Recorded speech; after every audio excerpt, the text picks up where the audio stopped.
everyone, and welcome back to P&P Kids. I'm so happy that you're here. And I'm going to read another story by Mother Melania, a third story in our series that we've been reading through that's going to teach us a little lesson. But before we begin, let's do a little song about being joyful, okay? And if you know you can change your whole household if you're joyful. If mom or daddy asks you to pick up your room and you say, sure, and you do it with joy because you're not doing it just for them, but also for the Lord Jesus, then you can make your whole household happy and blessed. And if your friend asks you, can you help me do this project, or can you help me to figure out this math problem or other things that they might need help with, and you say, sure, I'd love to help you, you can actually bring joy into their world. And so let's sing a song about joy, okay? If you're joyful and you know it, clap your hands. If you're joyful and you know it, clap your hands. If you're joyful and you know it, then your life will surely show it. If you're joyful and you know it, clap your hands. If you're joyful and you know it, stomp your feet. If you're joyful and you know it, stomp your feet. If you're joyful and you know it, then your life will surely show it. If you're joyful and you know it, stomp your feet. If you're joyful and you know it, stand and shout, hooray! If you're joyful and you know it, stand and shout, hooray! If you're joyful and you know it, then your life will surely show it. If you're joyful and you know it, stand and shout, hooray! If you're joyful and you know it, do all three. Aim. Clap your hands, stomp your feet, stand and shout, hooray! If you're joyful and you know it, do all three. Clap your hands, stomp your feet, hooray! If you're joyful and you know it, then your life will surely show it. If you're joyful and you know it, do all three. Clap your hands, stomp your feet, hooray! Okay, let's get right to our reading and settle down, and we'll begin. This is called Bluster Blue Jay, Not My Fault. That's what he said, not my fault. I think we're going to learn a good lesson from this one. Fearless the fire duck was going camping, and he worked hard all year keeping the duck pond safe. Finally, he had a chance to relax. Fearless asked Grateful the crow to join him. Grateful, who was happy when anyone asked him along, gratefully agreed. You remember Grateful, don't you? We learned about Grateful before, right? He used to be called Greedy until Charity the church mouse taught him a lesson about love and sharing. On the first day, Fearless and Grateful only hiked a short distance. Grateful set up the tent, and Fearless started a campfire. Fearless heated up baked beans in a pan. Yum! For dessert, they toasted marshmallows.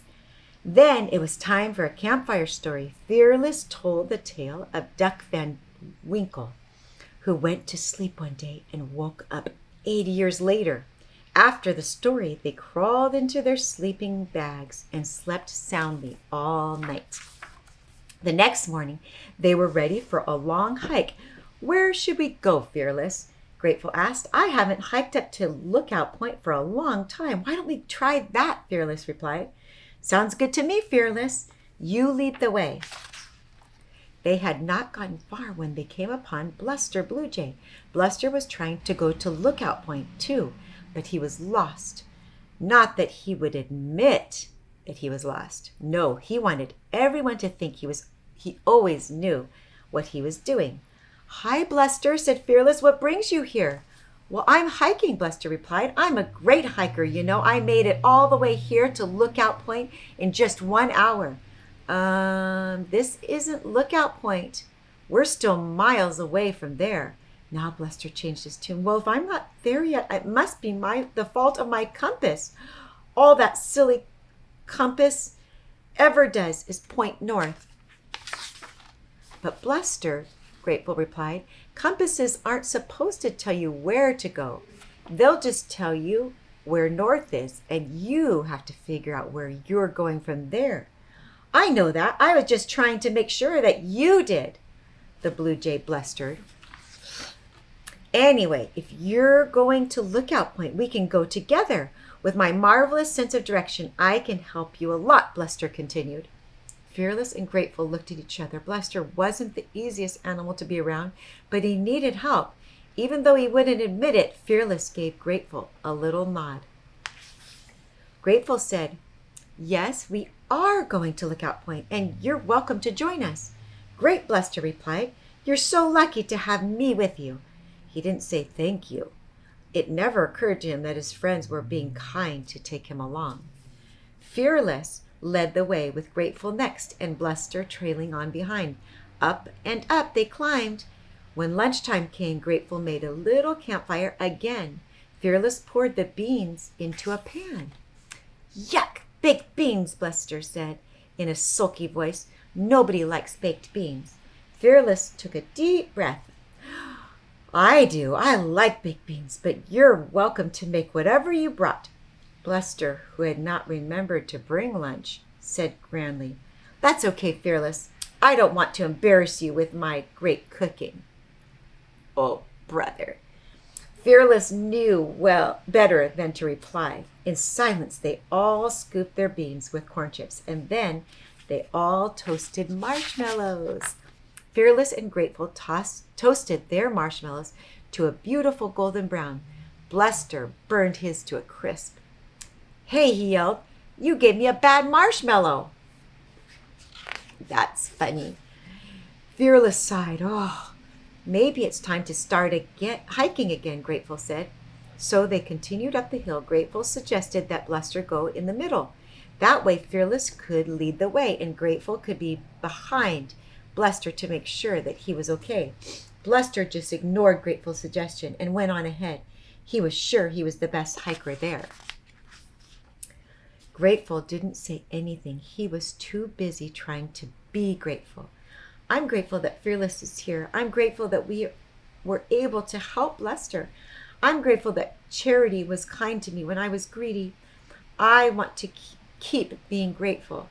Meanwhile, the climbing was becoming harder and harder. Bluster was breathing in little puffs. He was having a really hard time. "Bluster, are you okay?" Fearless asked kindly. "May I help you?" Glancing back at Fearless, Bluster said, "I don't need any help. I'm a great Unfortunately, Bluster wasn't a great hiker. He had forgotten a very important rule. Always watch where you're going. So he missed his step and he went tumbling backward down the path onto Fearless. Then the two of them rolled onto Grateful. Fearless and Grateful each had injured wings now and legs, but Bluster was just fine. Now it was Fearless and Grateful who needed help. "Bluster, you need to go get Polly the parrot," Fearless said calmly. "We can't fly and we can't walk." For the first time in a long time, Bluster stopped blustering. "I can't," said Bluster in a small voice. "I'm lost." "It's okay. I'll give you directions."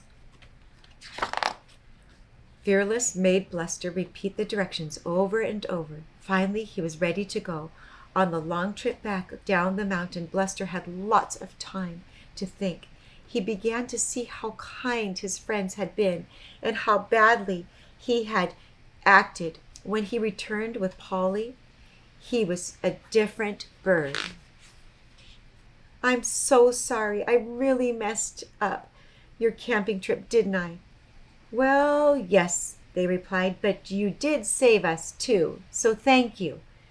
"You're thanking me? I'm the one who should be grateful." "Well, you can't be. We already have a Grateful," chuckled Fearless. "Well then, just call me Grateful number 2.